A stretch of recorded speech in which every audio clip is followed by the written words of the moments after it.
어디 여자가 특실에 앉아? 술 취해 시비 걸던 해병대 중령, 알고 보니 상대가 특전사 여단장 출신 투스타 장군이었습니다. 손목이 꺾이고 멘탈까지 털린 중령의 처절한 몰락 이야기입니다. 영상 시청 이전에 구독과 좋아요 부탁드리겠습니다. 저희에게 큰 힘이 됩니다. 8월의 태양은 경상북도 포항시를 거대한 용광로처럼 달구고 있었다. 아스팔트 위로 아지랑이가 피어오르고 숨만 쉬어도 뜨거운 공기가 폐부 깊숙이 들어와 턱턱 막히는 폭염이었다. 포항역 광장은 주말을 맞아 서울로, 대구로, 부산으로 떠나려는 인파로 북새통을 이루고 있었다. 땀 냄새, 향수 냄새, 그리고 불쾌지수가 뒤섞인 그곳에 마치 홍해를 가르는 모세처럼 사람들을 밀치며 걸어오는 한 남자가 있었다. 비켜, 좀 비킵시다. 돌격. 앞으로. 짧게 친 상륙 돌격형 머리, 터질 듯한 가슴 근육을 감싼 붉은색 해병대 반팔 티셔츠, 그리고 목에 걸린 은색 호루라기. 바지 주머니에 손을 찔러 넣고 껄렁하게 걷는 그는 해병대 제1사단 멧돼지 대대장 마철곤 중령이었다. 그의 얼굴은 이미 대낮부터 마신 폭탄주로 인해 잘 익은 홍시처럼 붉게 달아올라 있었다. 아, 날씨 한번 더럽게 덥네. 이놈의 포항 바닥은 전우회로 뭉쳐도 더운 판의 날씨까지 지랄이야. 마철곤은 입맛을 다시며 거칠게 침을 뱉었다. 오늘은 서울 용산 국방부 근처에서 열리는 해군 사관학교 동기 모임이 있는 날이었다. 오랜만에 동기들을 만나 군인의 기백을 보여줄 생각에 벌써 어깨에 힘이 들어갔다. 그는 매표소 쪽으로 성큼성큼 다가갔다. 길게 늘어선 줄이 보였지만 마철곤의 사전에 대기란 없었다. 어이, 거기 학생들 좀 비켜봐. 나라 지키는 군인이 급한 용무가 있어서 그래. 그는 맨 앞에 서 있던 대학생 커플을 어깨로 툭 밀쳤다. 남학생이 휘청거리며 인상을 찌푸렸지만 마철곤의 험상궂은 인상과 붉은 티셔츠에 새겨진 노란색 글씨를 보고는 입을 다물었다. 마철곤은 그것을 자신의 카리스마 덕분이라 착각하며 콧방귀를 뀌었다. 자자 비키라고. 이 형님이 지금 국가안보와 직결된 회의를 하러 가는 길이야. 그는 창구 앞으로 몸을 들이밀었다. 유리창 너머의 여직원이 당황한 기색을 감추지 못했다. 저 손님, 줄을 서주셔야 하는데요. 뒤에 다른 분들도 많이 기다리고 계십니다. 아, 거참 융통성 없기는. 내가 누군지 몰라? 나 포항 1사단 마철곤 중령이야. 멧돼지 대대장이라고. 지금 서울 가는 제일 빠른 고속열차 특실로다가 제일 넓은 자리 하나 줘. 내 다리가 길어서 좁은 데는 못 앉거든. 마철곤은 신분증을 꺼내 유리창에 딱 소리가 나게 붙였다. 술 냄새가 창구 안으로 스며 들어가는 듯 했다. 직원은 곤란한 표정으로 모니터를 두드렸다. 손님 죄송하지만 지금 휴가철이라 전 좌석 매진입니다. 입석도 겨우 몇 장 남았는데요. 뭐? 매진? 야, 장난해. 내가 지금 나라 지키러 서울 간다니까? 감히 해병대 장교가 서서 가라고. 전쟁 나면 니들 누가 지켜주는데? 표 내놔. 어디 숨겨둔 귀빈석 같은 거 있을 거 아니야. 마철곤이 창구 선반을 주먹으로 쾅 내리쳤다. 쿵 하는 소리에 대합실의 시선이 일제히 그에게 쏠렸다. 사람들은 혀를 차며 수군거렸지만 마철곤은 그 시선을 즐겼다. 이것이 바로 사나이의 기백 해병대의 패기라고 믿어 의심치 않았다. 아이고 이를 어쩌나. 방금 취소표가 딱 한 장 나왔습니다. 3시 10분 서울행 특실 창가 자리 하나 남았습니다. 직원의 말에 마철곤의 얼굴이 금세 펴졌다.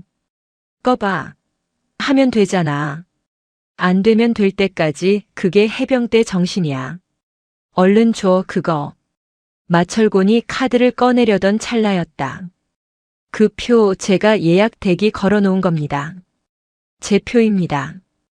등 뒤에서 들려온 목소리는 낮고 차분했지만 소란스러운 대합실의 소음을 뚫고 들어올 만큼 명료했다.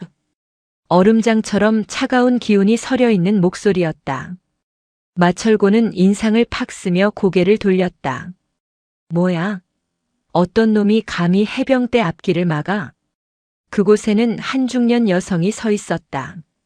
베이지색 리넨 재킷에 검은색 정장 바지, 그리고 눈을 가린 짙은 선글라스.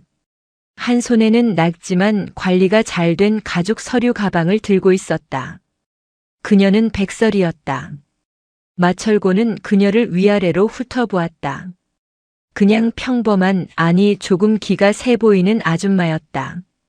이봐요, 아주머니. 지금 상황 파악이 안 되나 본데 이 표는 내가 먼저 찜했어.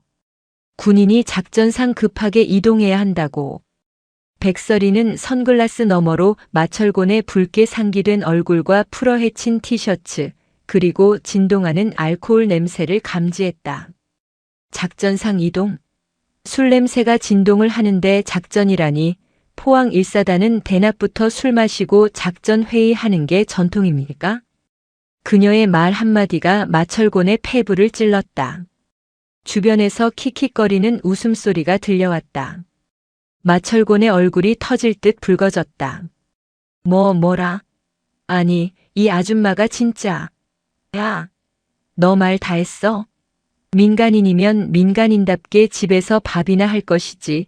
어디서 감히 신성한 국방의 의무를 수행하는 장교한테 훈계질이야?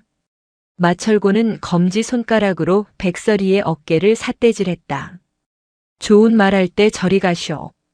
이 표는 내가 가져간다. 어디 여자가 감히 특실에 앉아서 가려고. 다리 꼬고 앉아서 커피나 마시면서 잡지책이나 보시겠다. 우리 같은 군인들은 무릎 연골이 닳도록 훈련하고 고생하는데 양보라는 걸 좀 해봐. 양보를. 백설이는 미동도 하지 않았다. 오히려 그녀의 입가에 싸늘한 미소가 번졌다. 양보. 양보는 배려에서 나오는 것이지 강요에서 나오는 것이 아닙니다. 그리고 군인이라고 유세 떠는 모양인데 당신 같은 사람이 군복 입고 설치니까 묵묵히 고생하는 진짜 군인들이 욕을 먹는 겁니다. 비키세요. 백설이는 마철곤의 삿대질하는 손을 가볍게 쳐내고 창구 앞으로 다가갔다. 결제해 주세요. 제 회원 번호로 예약 대기 걸려 있을 겁니다. 네. 고객님, 바로 발권해 드리겠습니다. 직원은 마치 구세주를 만난 듯 빠르게 손을 놀렸다. 마철고는 멍하니 있다가 뒤늦게 상황을 파악하고 분노가 폭발했다. 야, 이 계집년이. 그는 백설이의 팔을 거칠게 잡아챘다. 너 지금 나 무시했냐? 멧돼지 대대장을 무시해? 내가 누군지 알아? 이 지역 유지들도 나한테 함부로 못해. 남편이 뭐하는 놈이야? 너 같은 드센 여자 데리고 사는 놈도 뻔하다 뻔해. 어디서 배워먹지 못한 태도로. 백설이는 잡힌 팔을 바라보다가 천천히 고개를 들어 마철곤과 눈을 마주쳤다. 그녀가 쓴 선글라스가 살짝 내려가며 서슬 퍼런 눈빛이 드러났다. 이거 놓으시죠. 공공장소에서 소란 피우고 민간인에게, 그것도 여성에게 폭력을 행사하려 합니까? 이게 당신이 말하는 해병대 정신입니까? 뭐? 폭력? 내가 너 쳤어? 잡기만 했잖아. 그리고 해병대 정신 운운하지 마. 기열 빠진 민간인이 뭘 안다고 떠들어. 너 오늘 운 좋은 줄 알아라. 내가 급해서 참는 거야. 마철고는 직원에게서 표를 받아드는 백설이를 보며 이를 갈았다. 직원 양반, 입석 줘. 제일 빠른 거로. 아오, 진짜 재수가 없으려니까. 마철고는 씩씩거리며 입석 표를 받아들었다. 그리고는 백설이의 뒤통수에 대고 소리쳤다. 두고 봐라, 아줌마. 기차 안에서 마주치면 그 콧대를 아주 납작하게 눌러줄 테니까. 감히 해병대 앞에서 까불면 어떻게 되는지 똑똑히 보여주지. 백설이는 뒤도 돌아보지 않고 승강장으로 향하는 에스컬레이터에 올랐다. 그녀의 등 뒤로 마철곤의 거친 숨소리와 욕설이 끈적하게 달라붙었다. 하지만 그녀는 알고 있었다. 진정한 태풍은 아직 시작되지 않았다는 것을. 서울행 고속열차가 미끄러지듯 포항역을 빠져나갔다. 열차는 속도를 높이며 경주의 푸른 들판을 가로질렀다. 3호차 특실. 백설이는 편안한 리클라이너 좌석에 몸을 묻고 있었다. 에어컨 바람은 쾌적했고 실내는 독서실처럼 고요했다. 그녀는 가방에서 태블릿 PC를 꺼냈다. 화면에는 특수전 교리 발전 및 미래 전장 리더십이라는 문서가 띄워져 있었다. 하지만 그녀는 좀처럼 집중할 수 없었다. 아까 역에서 마주친 그 무례한 중령의 잔상이 계속해서 어른거렸기 때문이다. 군복을 권력으로 착각하는 자들이 너무 많아. 저런 자들이 지휘관이라니. 병사들이 불쌍하군. 그녀는 작게 한숨을 내쉬며 생수를 한 모금 마셨다. 한편 3호차와 4호차 사이의 연결 통로. 그곳은 지옥이었다. 주말이라 입석 승객들이 콩나물 시루처럼 빽빽하게 들어차 있었다. 에어컨 바람이 닿지 않는 구석에서 땀 냄새와 음식 냄새가 진동했다. 마철고는 화장실 문 앞에 쭈그리고 앉아 편의점에서 몰래 사온 500ml 캔 맥주를 따고 있었다. 치그탁. 경쾌한 소리와 함께 거품이 올라왔다. 주변 승객들이 눈살을 찌푸리며 그를 쳐다봤지만 마철고는 눈을 부라리며 그들을 위협했다. 뭘 봐? 군인이 작전 중에 목말라서 음료수 좀 마신다는데 불만 있어? 꼬우면 니들이 나라 지키든가. 그는 맥주를 단숨에 반 캔이나 들이켰다. 알코올이 식도를 타고 넘어가자 짜증이 조금 가라앉는가 싶더니 이내 더 큰 분노가 치밀어 올랐다. 다리는 저려오고 엉덩이는 차가운 바닥 때문에 베겨왔다. 젠장, 내가 왜 이 고생을 해야 해? 육군 사관학교 나온 놈들은 차 타고 다닐 때 나는 진흙탕 구르면서 여기까지 왔는데 감히 그 아줌마가 내 자리를 뺏어? 술 기운이 오르자 판단력은 흐려지고 피해의식은 극대화되었다. 그는 자신이 정당한 권리를 빼앗겼다고 믿어 의심치 않았다. 그는 자리에서 비틀거하며 일어났다. 안 되겠다. 내 눈으로 직접 봐야겠어. 그 여자가 얼마나 편하게 가는지. 가서 해병대의 매운맛을 보여주고 자리를 뺏어버리겠어. 마철고는 캔 맥주를 손에 든 채 3호차 특실로 향하는 자동문 버튼을 눌렀다.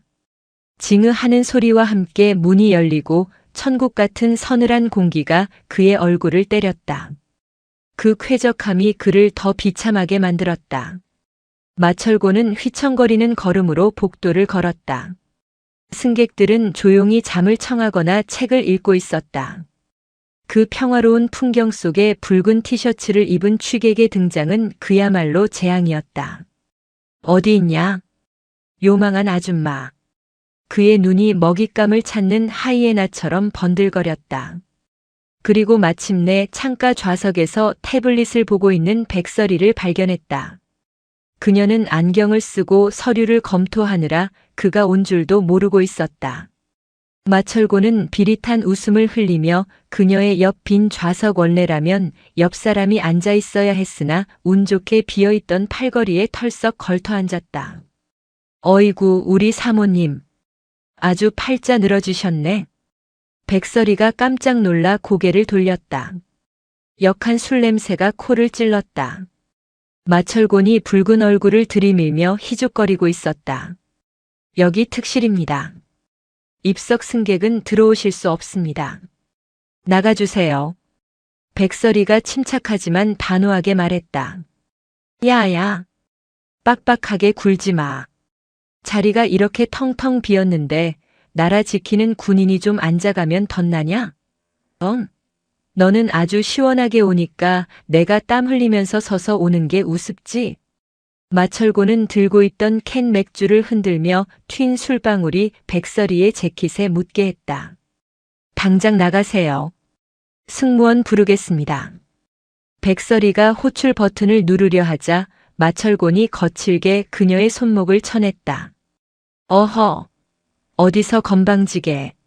내가 인생 선배로서 그리고 이 나라의 장교로서 충고 하나 하는데 말이야. 여자는 말이야 집에서 조신하게 남편 내조하고 애나 키우는 게 미덕이야. 어디서 기어나와서 남자 앞길을 막아? 너 남편 뭐하는 놈이야?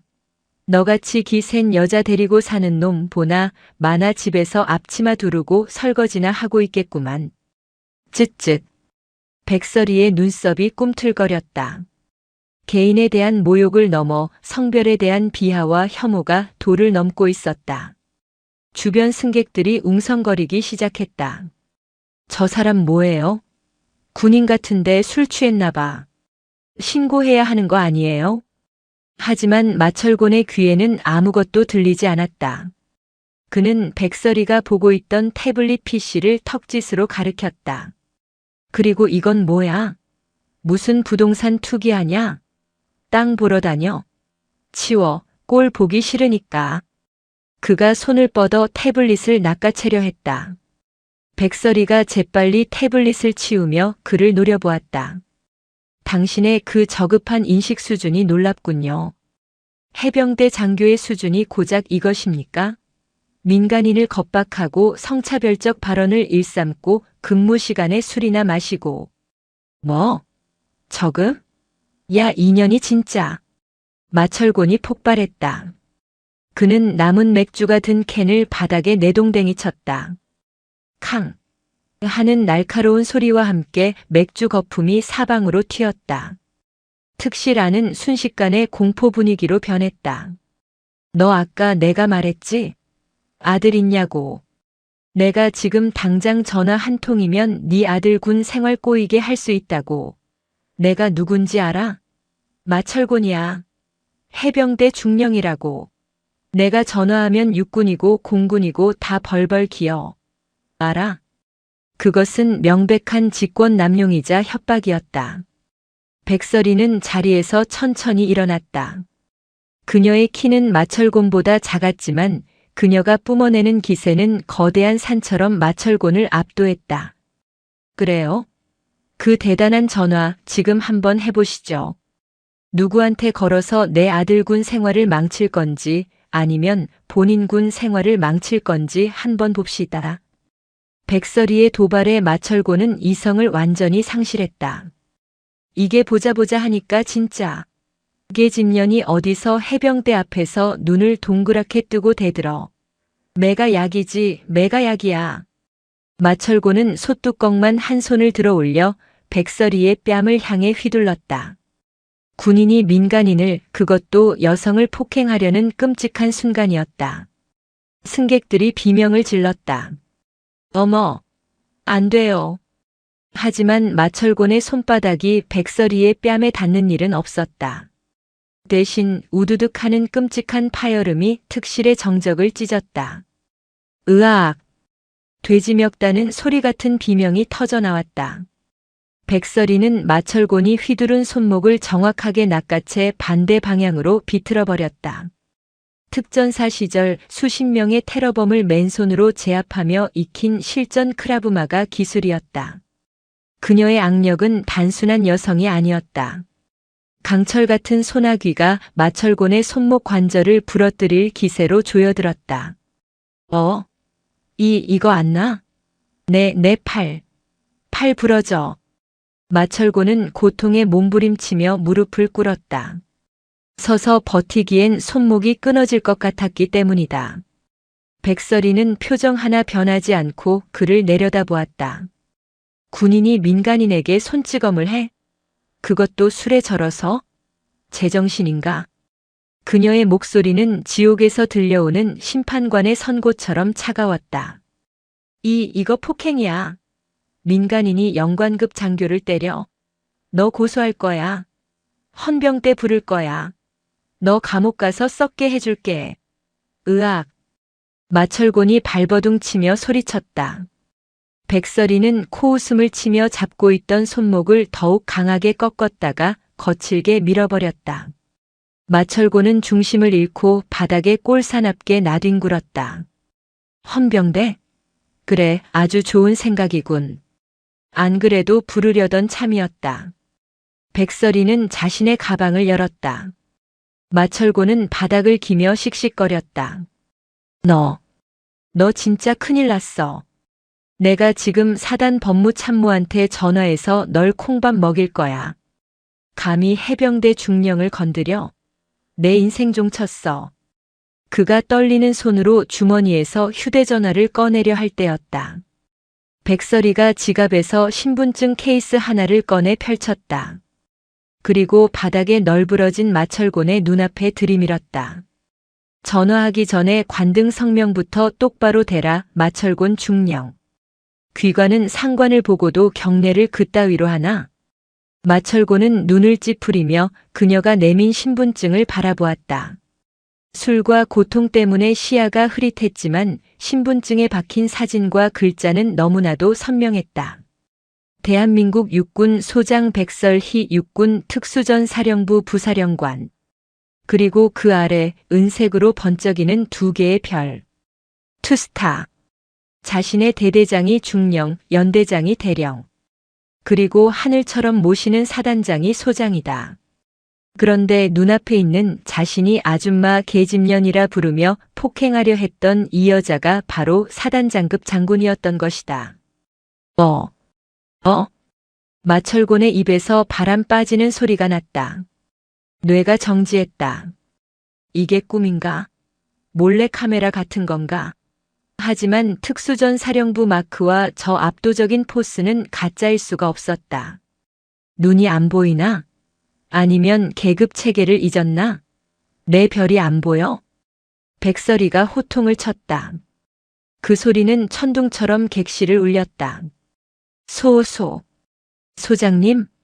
마철곤의 얼굴에서 핏기가 싹 가셨다. 붉었던 얼굴이 순식간에 시체처럼 하얗게 질렸다. 술이 깬 정도가 아니라 영혼이 가출하는 충격이었다. 그는 바닥에 엎드린 채 벌벌 떨며 일어나려 했지만 다리에 힘이 풀려 자꾸만 미끄러졌다. 자, 장군님. 저는 그냥 민간인인 줄 알고. 민간인? 민간인이면 그래도 된다는 건가? 백설이의 일갈에 마철곤이 히익하고 숨을 들이켰다. 우리가 입은 군복은 국민을 지키라고 입혀준 수의다. 그런데 그 힘을 민간인을 겁박하고 약자를 괴롭히는 데 써. 게다가 여성 비하에 근무 이탈에 음주 추태까지. 너 같은 놈은 군인도 아니야. 그냥 제복 입은 양아치지. 자, 잘못했습니다. 죽을 죄를 지었습니다. 한 번만 용서해 주십시오. 제가 술김에 미쳤었나 봅니다. 마철곤은 좁은 통로 바닥에 머리를 박고 빌기 시작했다. 조금 전까지의 기세등등하던 포항의 멧돼지는 온데간데 없고 살려달라고 애원하는 비루한 짐승 한 마리만 남았다. 아까 아들이 있다고 했나? 내 전화 한 통이면 아들 군 생활 꼬이게 해준다고. 백설이는 차갑게 그를 내려다보며 자신의 휴대전화를 꺼냈다. 보여주지. 전화 한 통으로 군 생활이 어떻게 끝장나는지. 내 전화는 너 따위가 거는 허세랑은 차원이 다르다. 그녀는 단축번호를 눌렀다. 신호음이 2번 울리기도 전에 상대방이 전화를 받았다. 충성. 특수전 사령부 비서실장입니다. 나다. 지금 즉시 해병대 사령부 감찰실장 그리고 해병 제1사단장 연결해. 긴급이다. 해병 제1사단장. 마철곤의 직속상관 중에 직속상관. 하늘 같은 사단장의 이름이 나오자 마철곤은 바지에 오줌을 지릴 뻔했다. 자, 장군님. 제발. 사단장님만은. 제발 살려주십시오. 제가 전역해서라도 평생 갚겠습니다. 그는 백설이의 바짓가랑이를 잡으려 했다. 백설이는 더러운 것을 피하듯 한 발 물러섰다. 비서실장 받아 적어. 해병 1사단 멧돼지 대대장 마철곤 중령. 현재 서울행 고속열차 내에서 음주 소란, 민간인 폭행 미수, 상관 모욕, 하극상. 용산역 도착 즉시 국방부 조사본부 헌병대와 해병대 헌병대 합동 체포조 대기시키라고 해. 내가 직접 인계한다. 알겠습니다. 즉시 조치하겠습니다. 통화가 끝났다. 마철곤은 넋이 나간 표정으로 바닥에 주저앉았다. 끝났다. 그의 군 생활도 연금도 명예도 모든 것이 자신의 그 썩어빠진 주둥이와 손버릇 때문에 박살이 났다. 열차 내의 승객들은 숨을 죽인 채 이 드라마 같은 상황을 지켜보고 있었다. 그중 몇몇은 조용히 박수를 치기도 했다. 백설이는 옷매무새를 다듬고 다시 자리에 앉았다. 내 눈앞에서 사라져. 도착할 때까지 화장실에 처박혀서 반성하고 있어라. 도망칠 생각은 꿈도 꾸지 마. 열차 내 모든 CCTV가 널 보고 있으니까. 네. 네. 알겠습니다. 감사합니다. 마철곤은 감사할 상황이 아님에도 헛소리를 하며 기어나가듯 객실을 빠져나갔다. 그의 뒷모습은 처참하게 찌그러진 캔 맥주보다 더 볼품없었다. 열차는 맹렬한 속도로 서울을 향해 달리고 있었다. 마철곤에게는 그 소리가 지옥으로 끌고 가는 저승사자의 발소리처럼 들렸다. 하지만 백설이에게는 그리고 그 모습을 지켜본 승객들에게는 정의가 실현되는 경쾌한 리듬이었다. 덜컹, 덜컹. 서울로 향하는 고속열차의 규칙적인 진동음이 마철곤에게는 마치 단두대로 향하는 북소리처럼 들렸다. 그는 3호차와 4호차 사이 좁디 좁은 화장실 변기 위에 쪼그리고 앉아 있었다.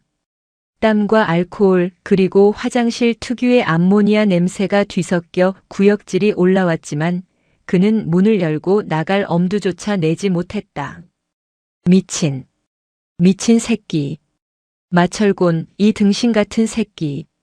그는 자신의 뺨을 철썩철썩 때렸다. 손이 덜덜 떨려 제대로 때리지도 못했다. 술은 이미 다 깼지만 공포라는 이름의 새로운 취기가 그를 지배하고 있었다. 투스타. 소장. 그것도 특전사 부사령관. 대한민국 군대에서 별이 갖는 무게는 상상을 초월한다. 장군은 걸어다니는 헌법기관이며 그 존재 자체로 하나의 부대다. 그런데 일개 중령 따위가 그것도 타군 장군에게 아줌마 계집년이라 부르며 멱살을 잡으려 했다. 이건 단순한 실수가 아니었다. 군 형법상 상관 모욕, 상관 폭행 미수, 품위 유지 위반, 음주 소란. 적용할 수 있는 죄목만 나열해도 전역은 고사하고 군 교도소에서 몇 년을 썩어야 할지 계산조차 되지 않았다. 전화. 그래, 전화를 해보자. 어떻게든 비벼봐야 해. 그는 지푸라기라도 잡는 심정으로 휴대전화를 꺼냈다. 손가락이 미끄러워 패턴을 푸는 데만 3번을 틀렸다. 그는 해병대 사령부에서 근무하는 동기에게 전화를 걸었다. 신호음이 길게 이어지다 툭 끊겼다. 다시 걸었다. 이번에는 받았다. 동기야. 나야, 철곤이. 나 지금 급한 일이 좀 생겨서 그런데. 마철곤. 너 지금 무슨 짓을 하고 다니는 거야? 수화기 너머 동기의 목소리는 얼음장처럼 차가웠다. 그게 무슨 소리야? 너 지금 육군 특전사령부에서 우리 사령부 감찰실로 한 라인 때린 거 알아? 육군 투스타가 직접 전화해서 해병대 기강이 이따위냐고 일사단장님 바꾸라고 난리를 쳤다는데 그 당사자가 너라며? 마철곤의 심장이 쿵 하고 내려앉았다. 소문은 빛보다 빨랐다. 야, 그게 오해야. 나는 그냥 민간인인 줄 알고. 닥쳐. 쪽팔리게 진짜. 너 때문에 지금 사령관님까지 보고 들어갔어. 해병대 망신은 혼자 다 시키고. 끊어. 너랑 통화한 기록 남는 것도 무서우니까. 뚝. 뚜뚜뚜. 전화가 끊겼다.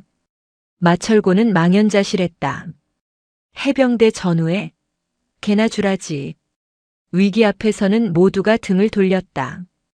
그는 좁은 화장실 안에 갇힌 쥐새끼 꼴이었다. 이번 역은 종착역인 서울역입니다. 승객 여러분께서는 안내방송이 흘러나왔다. 사형 선고였다. 열차의 속도가 줄어들었다. 창밖으로 서울의 야경이 스쳐 지나갔지만 마철곤의 눈에는 아무것도 보이지 않았다. 열차가 멈추고 문이 열리는 치익 소리가 들렸다. 그는 화장실 문을 잠근 채 숨을 죽였다. 이대로 숨어 있다가 사람들 다 내리면 몰래 나갈까? 아니야, CCTV가 있다고 했어. 그때였다. 밖에서 웅성거리는 소리와 함께 군화 발소리가 들려왔다. 전방의 3호차 통로 확보. 용의자 위치 파악해. 화장실 문이 잠겨 있습니다. 강제 개방해. 쾅, 쾅. 화장실 문이 거칠게 두드려졌다. 안에 있는 거 다 압니다. 마철곤 중령. 당장 나오십시오. 국방부 근무지원단 헌병대입니다. 마철곤은 도살장에 끌려가는 소처럼 천천히 문을 열었다. 문이 열리자마자 강렬한 플래시 불빛이 터졌다. 체증 영상을 찍는 카메라였다. 그리고 그 앞에는 헌병 MP 완장을 찬 덩치 큰 부사관 2명이 서 있었다. 그들 뒤로 정복을 입은 육군 장교와 해병대 장교가 굳은 표정으로 서 있었다. 체포해. 말이 떨어지기 무섭게 헌병들이 마철곤의 양팔을 꺾어 올렸다. 아픕니다. 내가 걸어갈게. 내가 중령인데. 조용히 하십시오. 현행범입니다. 철컹. 차가운 금속의 감촉이 손목에 감겼다. 수갑이었다. 군 생활 20년 만에 처음 차보는 수갑. 붉은색 해병대 활동복을 입은 채 수갑을 차고 끌려 나오는 그의 꼴은 그야말로 가관이었다. 승강장에는 수많은 시민이 하차하고 있었다.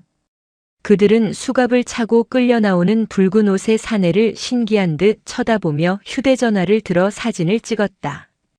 저 사람 뭐야? 해병대 옷 입었는데? 범죄자인가 봐. 군인이 수갑 찼어. 어머, 망신이다 진짜. 마철곤은 고개를 들 수 없었다. 쥐구멍이라도 있으면 숨고 싶었다. 귀신 잡는 해병이 아니라 잡혀가는 해병이 된 순간이었다. 그는 인파를 헤치고 저만치 앞서 걸어가는 한 여성의 뒷모습을 보았다. 백설의 소장이었다. 그녀는 단 한 번도 뒤를 돌아보지 않고 의전 차량을 향해 당당하게 걸어가고 있었다. 그 당당함이 마철곤을 더욱 비참하게 만들었다. 용산 국방부 조사본부 별관 제1조사실. 창문 하나 없는 회색빛 방.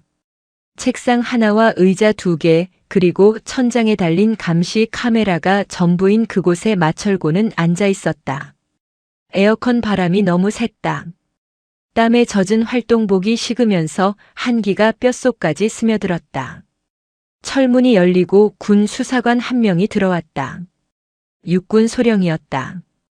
평소 같았으면 어디 소령 나부랭이가 중령 앞에서 눈을 똑바로 떠? 라고 호통쳤겠지만 지금 마철곤은 얌전한 고양이, 아니 비젖은 똥개였다. 마철곤 중령. 혐의 인정하십니까? 수사관은 서류 뭉치를 책상에 툭 던졌다. 그게. 인정은 하는데 정상 참작 좀 부탁드립니다. 제가 워낙 술을 못하는데 그날따라 날이 더워서 빈속에 한 잔. 술 핑계 대지 마십시오. 음주가 면죄부가 될 줄 아십니까? 게다가 피해자가 누구인지 알고나 그러십니까? 몰랐습니다. 진짜 민간인 아줌마인 줄 알았습니다. 민간인 아줌마면 그렇게 해도 된다는 겁니까? 그때 조사실 문이 벌컥 열렸다. 수사관이 벌떡 일어나 경례를 붙였다. 충성. 들어온 사람은 백설의 소장이었다. 그녀는 기차 안에서의 편한 복장이 아니었다. 언제 갈아입었는지 훈장이 주렁주렁 달린 육군 정복 차림이었다.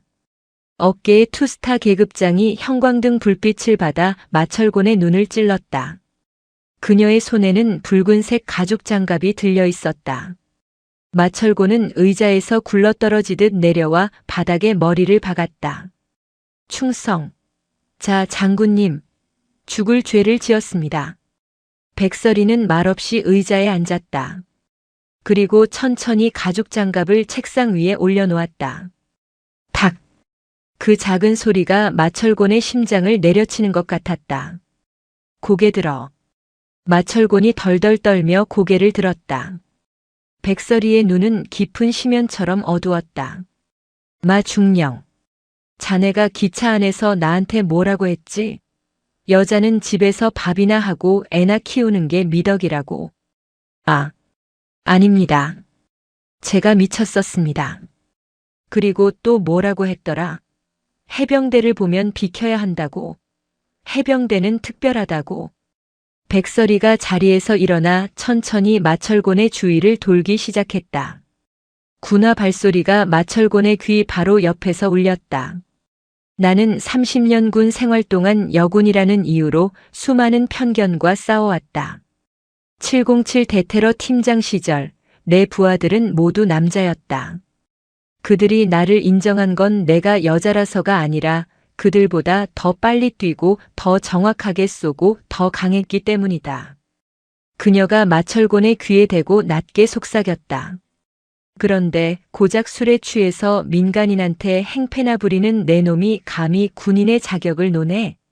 내 놈이 말하는 그 해병대 정신이라는 게 고작 약자 앞에서 폼 잡고 강자 앞에서는 꼬리 내리는 양아치 근성인가? 아닙니다. 절대 아닙니다. 아니면 증명해봐.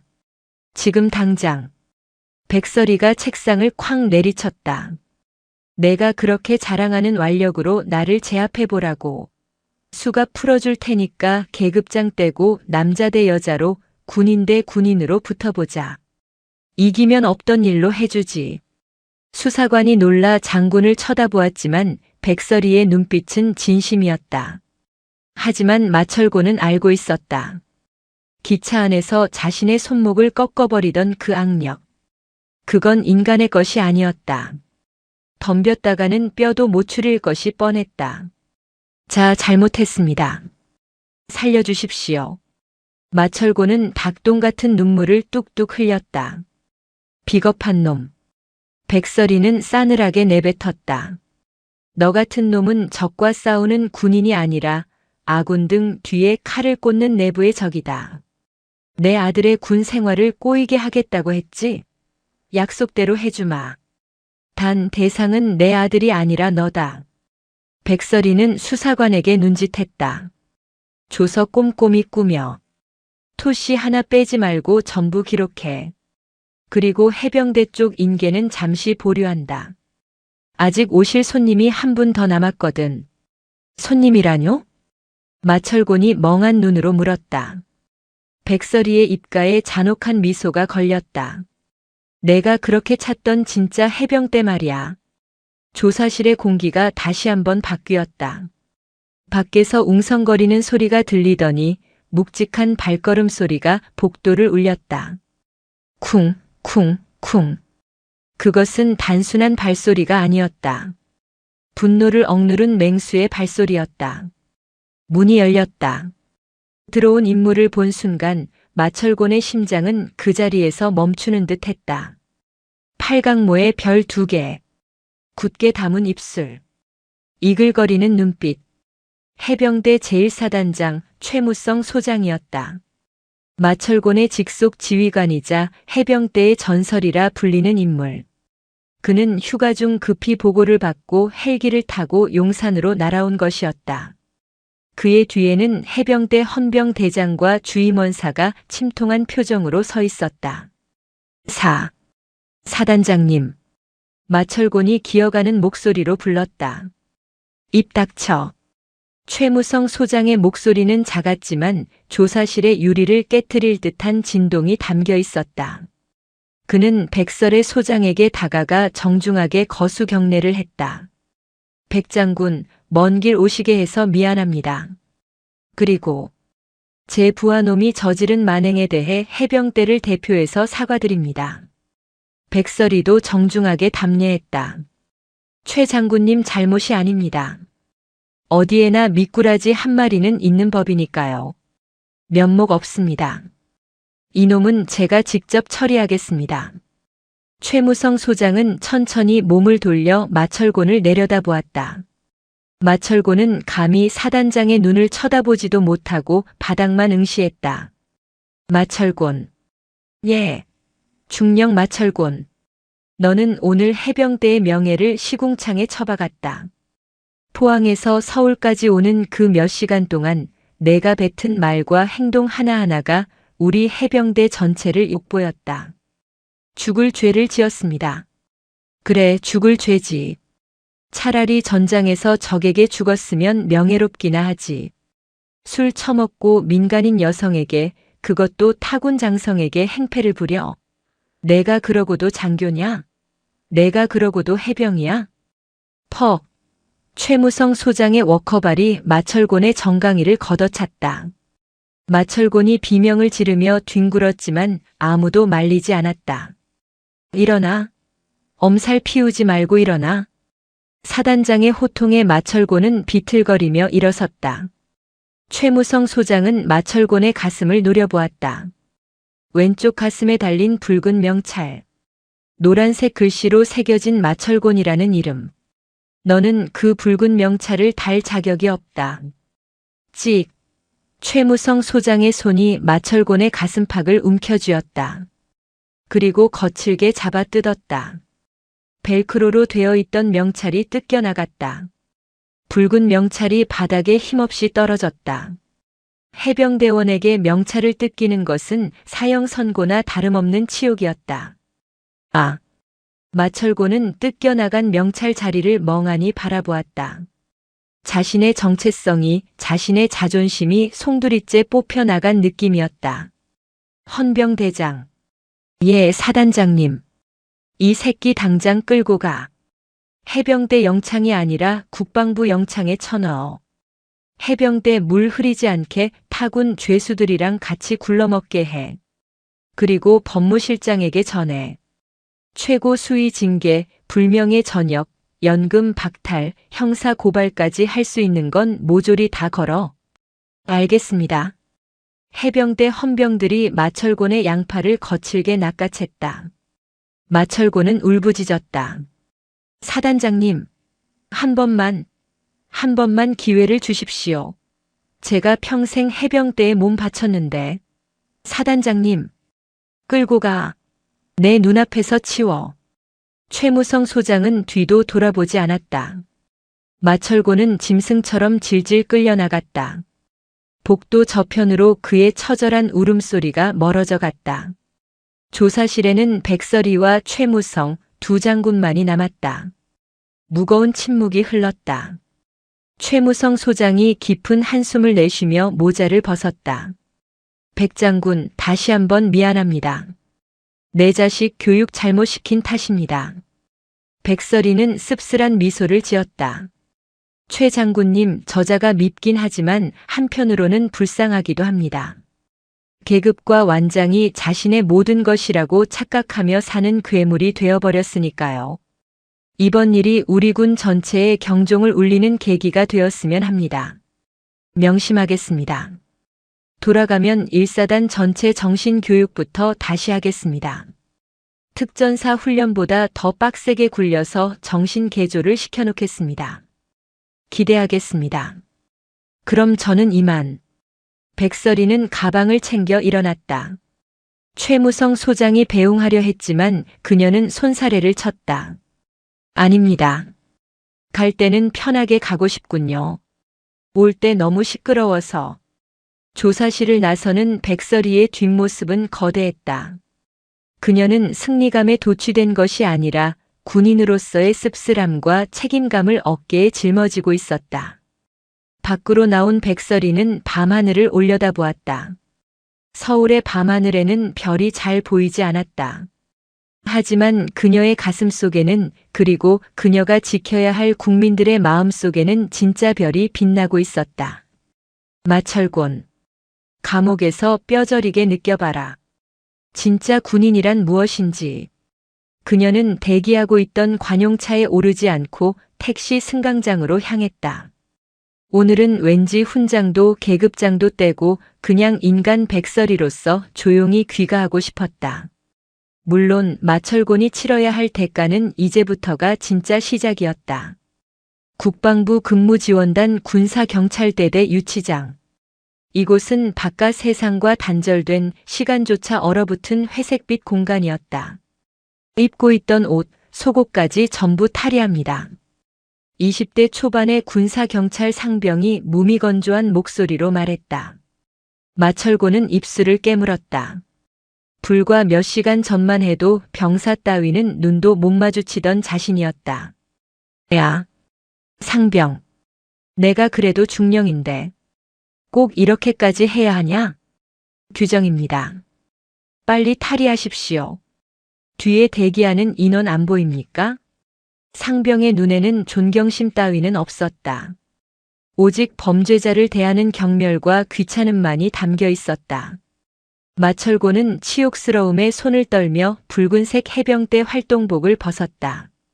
땀에 젖은 셔츠가 바닥에 툭 떨어졌다. 그것은 마치 마철곤의 남은 자존심이 바닥에 처박히는 소리 같았다. 알몸이 된 마철곤은 차가운 시멘트 바닥 위에서 굴욕적인 신체 검사를 받아야 했다. 입안, 귓구멍, 그리고 항문까지. 모든 검사가 끝나고 그에게 던져진 것은 붉은 명찰이 달린 멋진 군복이 아니었다. 칙칙한 갈색의 미결수용 수의였다. 가슴팍에는 마철곤이라는 이름 대신 4090이라는 번호표가 붙었다. 이제 그는 해병대 중령이 아니라 그저 4092번일 뿐이었다. 철컹. 육중한 철창문이 닫히고 그는 3평 남짓한 독방에 갇혔다. 으아아. 마철곤은 벽을 주먹으로 내리쳤다. 하지만 돌아오는 것은 손의 통증과 차가운 벽의 냉기뿐이었다. 내가 뭘 그렇게 잘못했는데. 술 좀 마실 수 있지. 군인이 기세 좀 부릴 수 있지. 그게 이렇게까지 당할 일이냐고. 아직도 그는 정신을 차리지 못했다. 자신의 잘못을 뉘우치기보다는 재수가 없어 걸렸다는 억울함만이 가득했다. 그때 옆방에서 누군가의 목소리가 들려왔다. 어이 신입. 시끄러우니까 좀 닥치지. 잠 좀 자자. 뭐? 너 누구야? 나 해병대 중령 마철곤이야. 중령? 푸하하. 여기 들어온 이상 너나 나나 똑같은 범죄자야. 계급장 떼고 들어왔으면 조용히 찌그러져 있어. 듣자 하니 여자한테 행패 부리다 투스타한테 참교육당하고 왔다며? 아주 군인 망신 다 시키고 자랑스럽다 야. 에이, 이 새끼가. 마철고는 분에 못 이겨 씩씩거렸지만 할 수 있는 건 아무것도 없었다. 밤이 깊어가고 유치장의 차가운 공기가 그를 덮쳤다. 그는 쪼그리고 앉아 무릎을 감싸 안았다. 포항역에서 당당하게 어깨를 펴고 걷던 자신의 모습이 꿈처럼 아득하게 느껴졌다. 다음 날 아침 첫 면회자가 찾아왔다. 아내였다. 마철고는 뛸 듯이 기뻐하며 면회실로 달려갔다. 아내가 변호사를 선임해서 자신을 꺼내줄 것이라 믿었다. 하지만 강화유리 너머 아내의 표정은 싸늘했다. 여보, 나 좀 꺼내줘. 이거 다 오해야. 내가 변호사 사서 이혼해. 아내의 입에서 나온 말은 마철곤의 기대를 산산조각 냈다. 뭐? 당신 뉴스에 나온 거 봤어? KTX 난동 군인 알고 보니 상습 폭언 일삼던 해병대 중령. 인터넷에 당신 신상 다 털렸어. 아들 학교 친구들이 너네 아빠 범죄자냐고 물어본대. 애가 충격받아서 방에서 나오지도 않아. 아니. 그래도 우리가 산 세월이 있는데. 당신이 그랬지? 아들 군 생활 꼬이게 하겠다고 협박했다고. 당신 아들 군대 가기도 전에 아빠 때문에 얼굴도 못 들고 다니게 생겼어. 당신은 가장으로서도 군인으로서도 인간으로서도 실격이야. 이혼 서류 보낼 테니까 도장이나 찍어. 아내는 뒤도 돌아보지 않고 나가버렸다. 여보, 여보, 가지마. 나 좀 살려줘. 마철고는 유리벽을 두드리며 울부짖었지만 헌병들에게 질질 끌려나갈 뿐이었다. 가족에게 버림받은 고립감. 그것은 감옥의 철창보다 더 무섭게 그를 옥죄어왔다. 일주일 뒤 국방부 보통군사법원 제1심 판정. 마철곤은 피고인석에 앉아 있었다.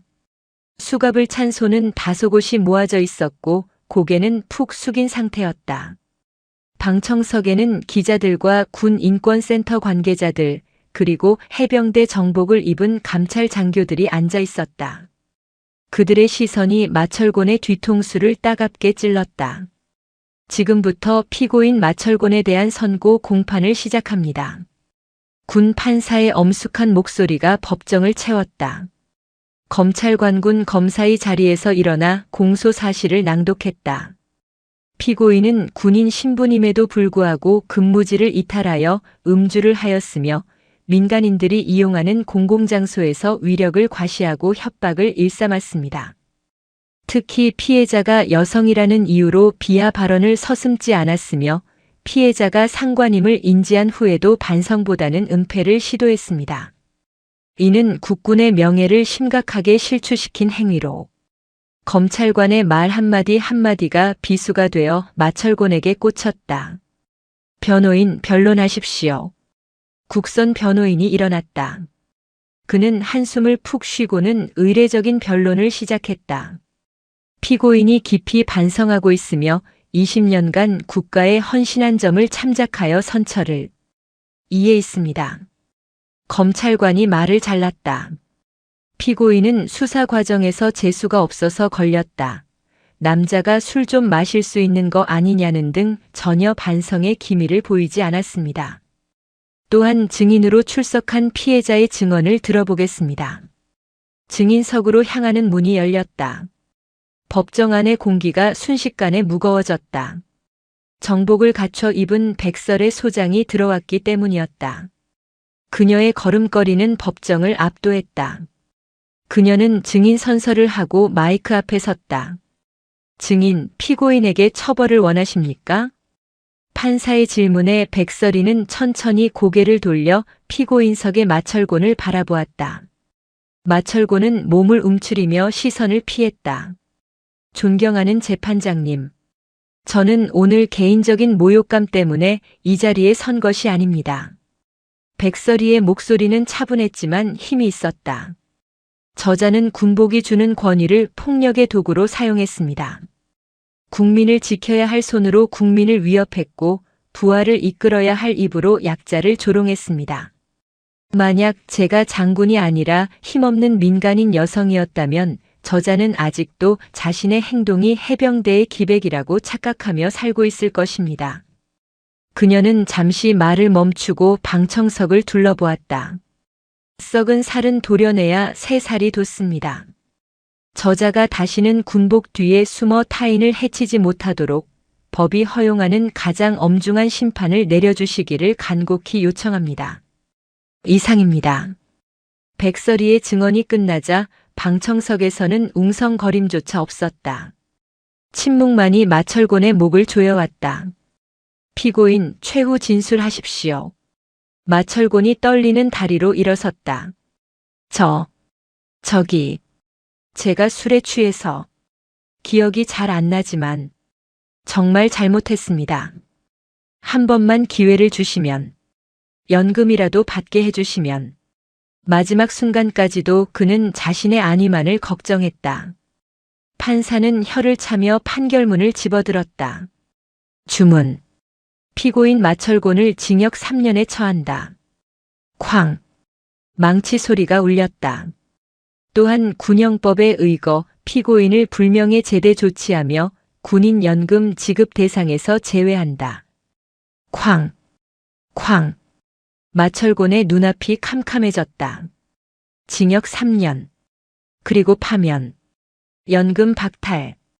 인생의 모든 것이 송두리째 날아갔다. 그는 바닥에 주저앉았다. 헌병들이 다가와 그의 양팔을 일으켜 세웠다. 안 돼. 내 연금. 내 군 생활. 재판장님, 너무하십니다. 내가 해병대에 바친 청춘이 얼만데. 마철곤은 발악하며 끌려나갔다. 법정을 나서는 백설이는 그 추한 꼴을 보며 씁쓸한 표정을 지었다. 청춘을 바친 게 아니라 청춘을 핑계로 괴물이 되었군.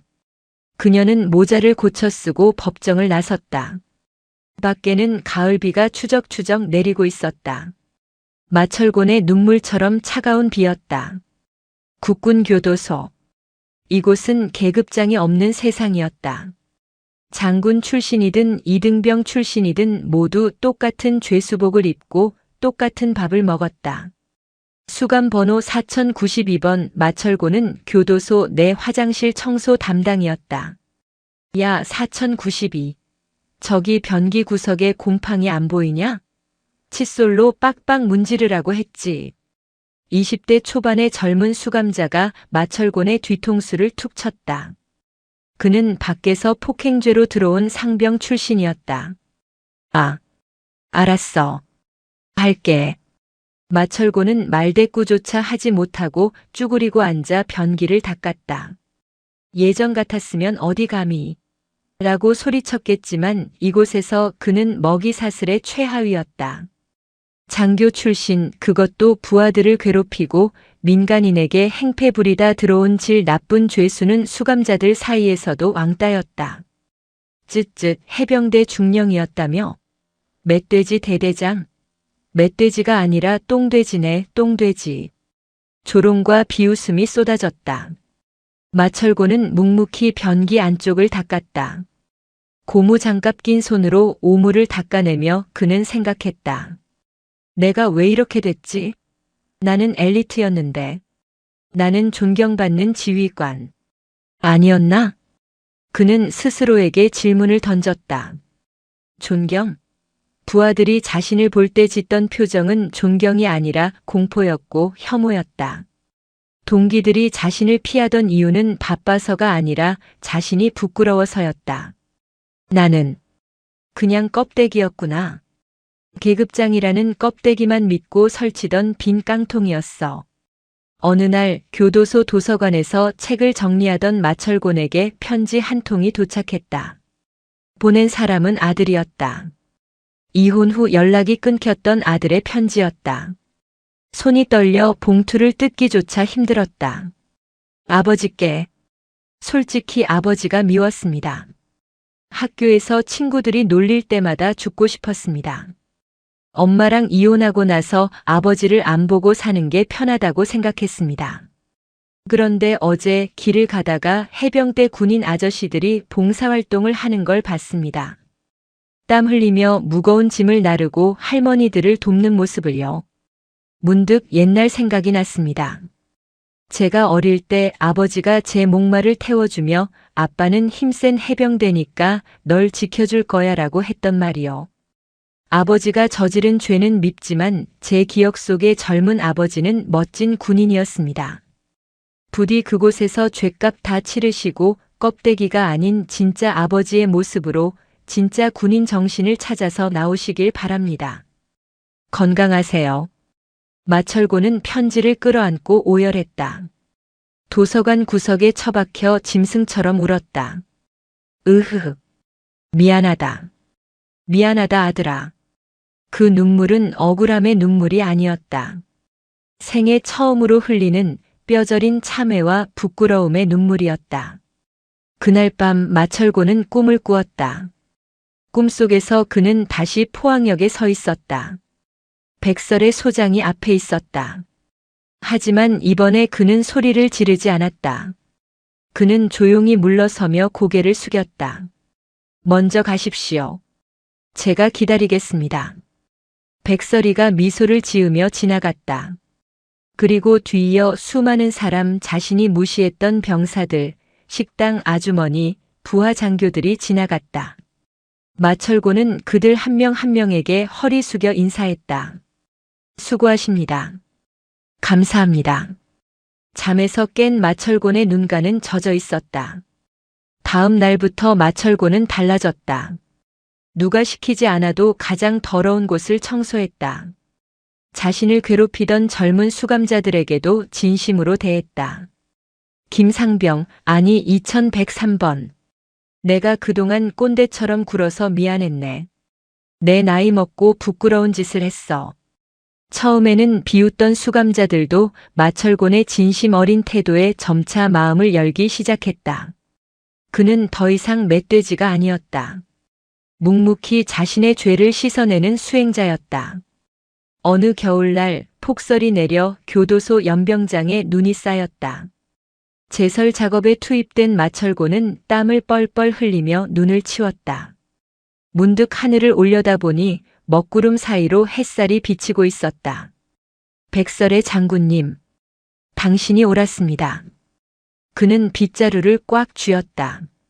진정한 군인은 국민 위에 군림하는 게 아니라 가장 낮은 곳에서 국민을 위해 땀 흘리는 사람이었습니다. 저는 이제야 병장이 된 기분입니다. 처음부터 다시 시작하겠습니다. 그의 수의에는 여전히 초라한 번호표가 붙어 있었지만 그의 눈빛만큼은 그 어떤 별보다 맑게 빛나고 있었다. 비록 군복은 벗었지만 그는 이제야 비로소 가슴속에 보이지 않는 하지만 진짜 붉은 명찰을 다시 달기 시작한 것이다. 겨울바람이 교도소의 육중한 철문을 때리고 있었다. 끼이그 녹슨 쇠 긁히는 소리와 함께 작은 쪽문이 열렸다. 세상 밖으로 첫 발을 내디딘 마철곤은 저도 모르게 눈을 질끈 감았다. 3년 만에 쐬는 바깥 공기는 상쾌하기보다 날카로웠다. 폐부 깊숙이 박히는 찬 공기가 그가 이제 보호받지 못하는 야생으로 던져졌음을 실감하게 했다. 그의 손에는 달랑 두부 한 모가 든 검은 비닐봉지가 들려 있었다. 마중 나온 사람은 아무도 없었다.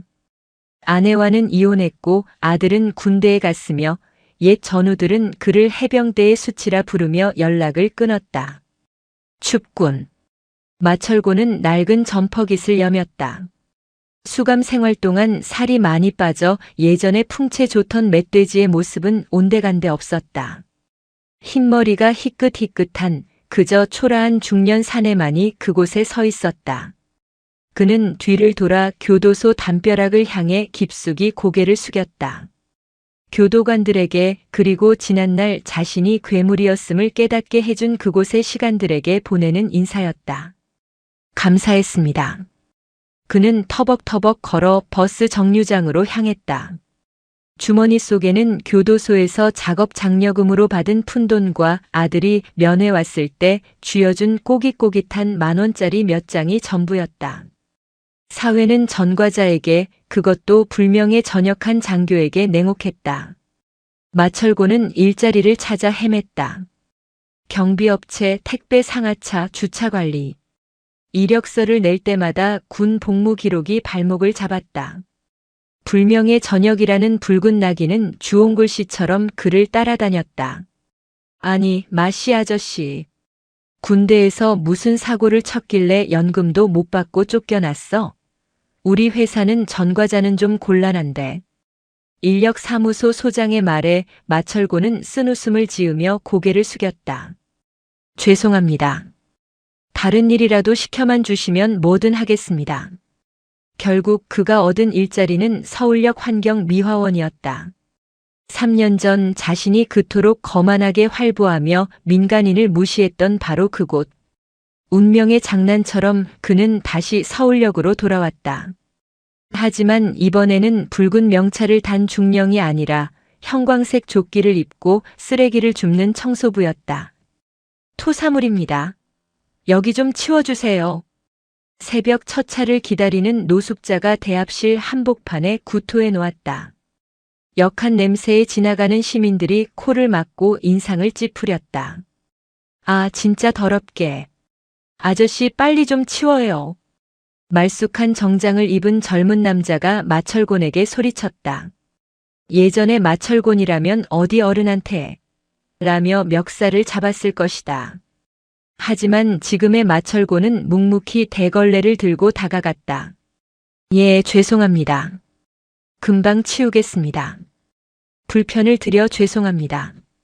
그는 무릎을 꿇고 앉아 토사물을 닦아냈다. 바닥에 엎드려 걸레질하는 그의 등 위로 사람들의 경멸 어린 시선과 무관심이 스쳐 지나갔다. 하지만 마철곤은 부끄럽지 않았다. 오히려 마음이 편안했다. 이게 내 자리다. 국민들 위가 아니라 국민들의 발밑. 가장 더러운 것을 가장 먼저 닦아내는 곳. 이게 진짜 군인이 있어야 할 자리였어. 그는 묵묵히 바닥을 닦았다. 그의 이마에서 땀방울이 떨어져 대리석 바닥을 적셨다. 그러던 어느 날 오후였다. 서울역 대합실은 여느 때처럼 북적였다. 마철곤이 쓰레기통을 비우고 있을 때 갑자기 웅성거리는 소리와 함께 비명이 터져 나왔다. 꺄악! 저 사람 뭐야? 칼이야, 칼. 대합실 한복판에서 묻지 마 흉기 난동이 벌어졌다. 술에 취한 30대 남성이 흉기를 휘두르며 사람들을 위협하고 있었다. 시민들은 패닉에 빠져 도망쳤고 영무원들도 섣불리 다가가지 못한 채 경찰에 신고하고 있었다. 다 죽여버릴 거야. 나만 불행할 수 없어. 범인은 구석에 넘어진 여대생을 향해 흉기를 치켜들었다. 절체절명의 순간이었다. 안 돼. 누군가가 총알처럼 튀어나갔다. 마철곤이었다. 그는 들고 있던 쓰레기 봉투를 범인의 얼굴에 던져 시야를 가렸다. 범인이 주춤하는 사이 마철곤은 몸을 날려 범인의 허리를 감싸 안고 바닥으로 굴렀다. 이 늙은이가 죽고 싶어 환장했나? 범인은 마철곤의 어깨를 흉기로 내리찍었다. 푹. 섬뜩한 소리와 함께 낡은 작업복 위로 붉은 피가 배어나왔다. 하지만 마철곤은 비명을 지르는 대신 이를 악물었다. 고통보다 더 강한 본능이 그의 몸을 지배하고 있었다. 해병대에서 20년간 수없이 반복했던 제압술. 포기해라. 너는 나를 못 이긴다. 마철곤은 피를 흘리면서도 범인의 손목을 비틀어 흉기를 떨어뜨리게 했다. 그리고 자신의 체중을 실어 범인을 완전히 제압했다. 으악! 팔 부러져. 범인의 비명 소리와 함께 철도 경찰들이 달려와 수갑을 채웠다. 그제야 마철곤은 안도의 한숨을 내쉬며 바닥에 쓰러졌다. 어깨의 상처에서 피가 계속 흘러나와 형광색 조끼를 붉게 물들였다. 마치 예전의 그 붉은 명찰처럼.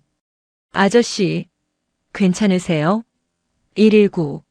빨리 119 불러요. 구해진 여대생이 울면서 소리쳤다. 사람들이 마철곤 주위로 몰려들었다. 마철곤은 흐릿해지는 의식 속에서 생각했다. 아프네. 그래도 다행이다. 이번엔 사람을 때린 게 아니라 구했으니까. 마철곤이 눈을 뜬 곳은 병원 응급실이었다. 다행히 흉기가 근육층까지만 들어가 생명에는 지장이 없었다. 어깨에 붕대를 감은 채 누워있는 그에게 누군가가 다가왔다. 일어났나 마철곤 씨. 익숙한 목소리. 등줄기가 서늘해지면서도 가슴 한구석이 뜨거워지는 목소리였다. 마철곤은 억지로 몸을 일으키려 했다. 누워있어. 환자니까. 침대 곁에는 사복 차림의 중년 여성이 서 있었다. 세월이 흘러 흰머리가 조금 늘었지만 그 강인한 눈빛만은 여전했다. 백설이었다. 그녀는 이제 군복을 벗고 전역한 민간인 신분이었다. 네. 백장군님. 마철곤이 떨리는 목소리로 불렀다. 전역했으니 그냥 백설의 씨라고 부르게. 뉴스를 봤네. 서울역 의인 자신의 몸을 던져 시민을 구한 환경미화원. 그게 자네일 줄은 몰랐어.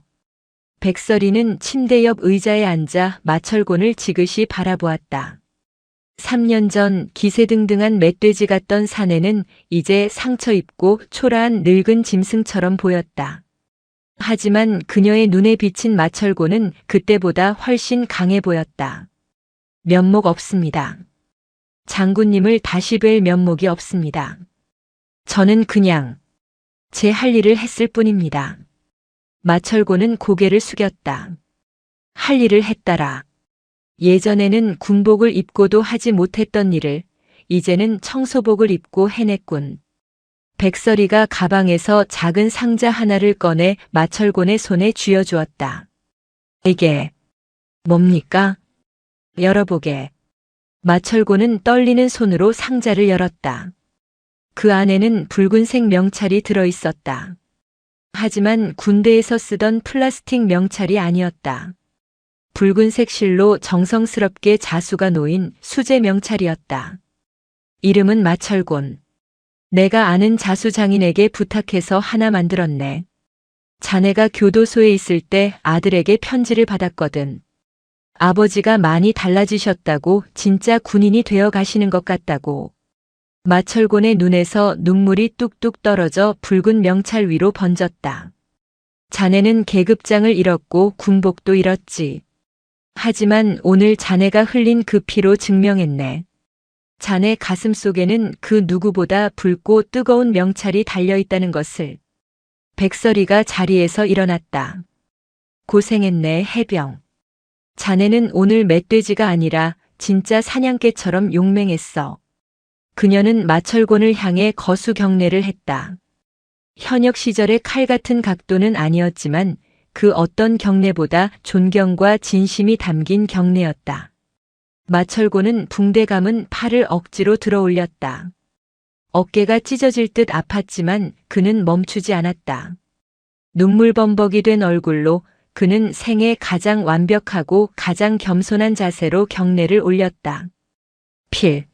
필승. 그의 목소리는 작았지만 병실 안을 가득 채우고도 남을 만큼 묵직했다. 계절이 몇 번 바뀌고 다시 여름이 찾아왔다. 서울역 광장은 여전히 사람들로 붐볐다. 마철고는 여전히 형광조끼를 입고 빗자루질을 하고 있었다. 달라진 것이 있다면 그의 표정이 더 이상 어둡지 않다는 것이었다. 어이, 마 반장. 여기 쓰레기 봉투 좀 더 가져다 줘. 예. 갑니다. 돌격 앞으로. 동료 미화원이 그를 부르자 마철곤이 너스레를 떨며 달려갔다. 그는 이제 동료들 사이에서 마 반장으로 통했다. 굳은 일을 도맡아 하고 힘든 동료를 먼저 챙기는 그를 모두가 좋아했다. 잠시 휴식 시간 마철곤은 벤치에 앉아 땀을 닦았다. 주머니에서 휴대전화를 꺼냈다. 배경 화면에는 늠름한 해병대 정복을 입은 아들의 사진이 있었다. 아들은 아버지를 따라 해병대에 자원 입대했고 훌륭하게 군 생활을 마치고 전역했다. 아버지, 오늘 저녁에 소주 한잔 하시죠. 제가 살게요. 아들에게서 온 문자에 마철곤의 입가에 미소가 번졌다. 그는 휴대전화를 넣고 가슴팍을 어루만졌다. 작업 조끼 안주머니, 그곳에는 백설이가 선물해준 붉은 명찰이 소중하게 들어있었다. 그때 저 멀리서 군인 무리가 걸어오는 것이 보였다. 휴가 나온 해병대 병사들이었다. 붉은 명찰을 달고 팔각모를 쓴 앳된 얼굴들. 예전 같았으면 그들을 불러 세워 훈계를 하거나 기숫발을 세웠을 것이다. 하지만 마철고는 그저 묵묵히 그들이 지나가는 길을 빗자루로 깨끗이 쓸어주었다. 수고하십니다. 지나가던 해병대 병사 중 하나가 청소 중인 마철곤을 보고 가볍게 목례를 했다. 군복 입은 군인이 청소부에게 건네는 존중. 마철곤은 허리 펴고 환하게 웃으며 받아주었다. 그래, 고생 많다. 조심히들 가라. 다치지 말고. 병사들이 멀어지는 뒷모습을 보며 마철곤은 생각했다. 어깨에 빛나는 계급장은 사라졌다. 지휘봉도 화려한 군복도 없다. 하지만 그는 지금 그 어느 때보다 자신이 자랑스러웠다. 국민의 발밑을 쓸고 닦으며 그들의 안전을 지키는 지금. 그는 비로소 진짜 해병이었다. 서울역의 높은 천장 유리창 너머로 눈부신 햇살이 쏟아져 내렸다. 그 빛은 마철곤의 낡은 형광조끼 위로 떨어져 마치 찬란한 훈장처럼 반짝였다. 오늘도 시청해 주셔서 감사합니다. 영상이 즐거우셨다면 구독과 좋아요 부탁드리겠습니다.